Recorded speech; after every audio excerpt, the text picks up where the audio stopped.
Papa Hypothèque. François Martel, Papa Hypothèque, bonjour. Bonjour, Nicolas.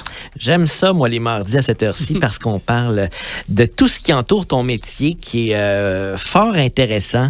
Courtier hypothécaire, il y en a tellement de choses à dire. Puis aujourd'hui, là, on va s'amuser un peu parce qu'on va se donner des exemples de ce qu'on peut acheter par rapport à nos revenus, soit individuels ou revenus familiaux. Hein, parce qu'on se pose souvent la question, OK, parfait, si la famille fait 100 000 par année, qu'est-ce qu'elle peut acheter?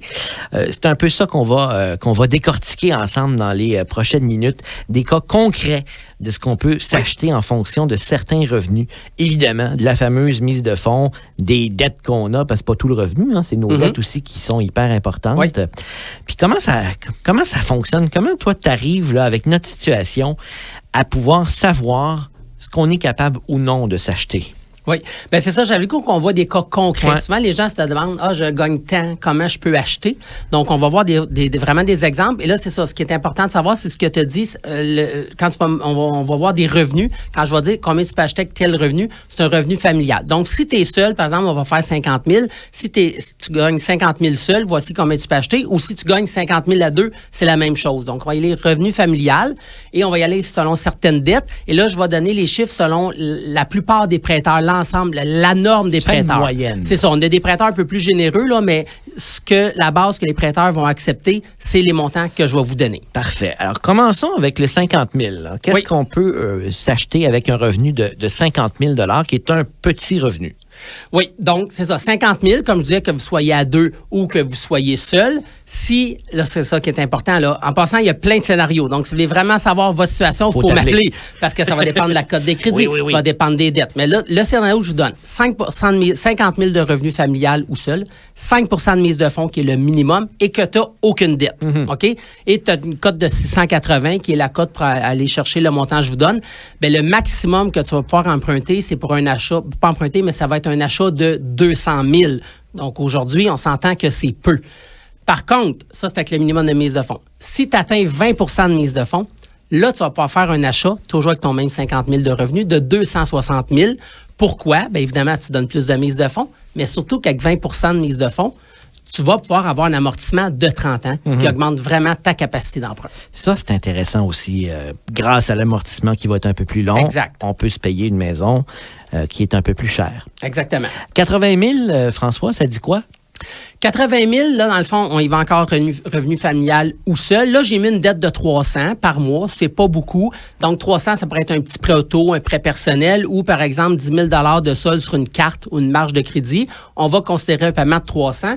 Et là, avec toujours le minimum de mise de fonds, 5 l'achat maximal va être un achat de 330 000 si vous avez un revenu de 80 000 par année. Y a-t-il une règle là, qui peut s'appliquer en général à la maison qu'on pourrait appliquer sur notre situation à nous pour savoir à peu près on peut emprunter combien? Oui, là, ce qui est important, ce que tu as dit, c'est à peu près. Donc, c'est une règle du pouce, hein? Mais ça peut vous donner une idée quand même. Donc, c'est 4 fois les revenus. Voyez-vous, ça marche pas mal avec le minimum de mise de fonds. Hein? Tantôt, je vous avais dit 50 000, 200 000, c'est 4 fois. Donc, ça, c'est si tu n'as aucune dette, si tu donnes le minimum de mise de fonds. Donc, prenez pas ça pour du cash que c'est pile, mais ça peut te donner une idée. Si tu gagnes 50 000, non, tu ne pourras pas acheter une maison de 350 000. Donc, 4 fois les revenus, ça peut vous donner une idée. Puis si les clients ont revenu de 100 000 par année, là, comment on peut calculer ça? Oui, avec 100 000, dans le fond, j'ai mis 600 de dette par mois. Pourquoi je les augmente avec le revenu? Parce que j'ai vu avec ma pratique que souvent les jeunes n'ont pas de dette, payent leur auto-cash, tu gagnes plus cher, tu as des enfants, changes de taux, etc. Donc, les dettes augmentent vraiment avec l'âge. Mais ton revenu aussi augmente. Oui, c'est ça, exactement. Puis on n'est plus enclin, mon paiement de taux, je vais être capable de le faire. Donc là, 100 000 de revenus, 600 de dette par mois, toujours avec le 5 de mise de fonds, ta capacité d'emprunt avec les taux actuels va être de 380 000. Il y a beaucoup de discussions, François Martel, par rapport au fameux salaire minimum. Est-ce qu'on peut en vivre? Je te donne l'exemple d'un couple. Les deux, l'homme, la femme, travaillent au salaire minimum 40 heures par semaine. Oui. Est-ce qu'ils peuvent avoir accès à la propriété? Ils peuvent, mais tu vas voir que c'est quand même limité. Là, une couple d'années, c'était peut-être plus facile, mais avec le prix des maisons qui ont monté. Présentement, si deux sont à salaire minimum, qui gagnent autour de 65 000 s'ils travaillent 40 heures, toujours avec le minimum de mise de fonds, le maximum d'achat va être de 265 000.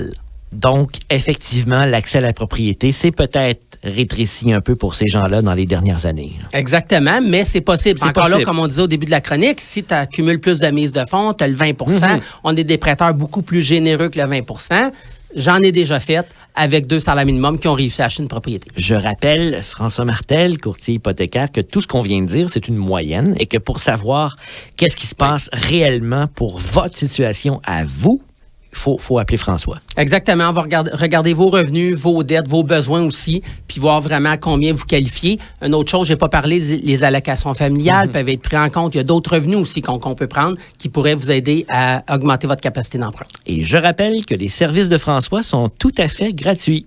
Exactement. Alors, on appelle, puis on fait affaire avec Papa Hypothèque. Sur les réseaux sociaux, on peut te trouver sur TikTok, Instagram, entre autres. Exactement. Ou par téléphone 514-466-7738. Ça va me faire plaisir. Merci beaucoup, François. On se rejase la semaine prochaine. C'est toujours un plaisir. Bye bye. Bye bye. Papa Hypothèque.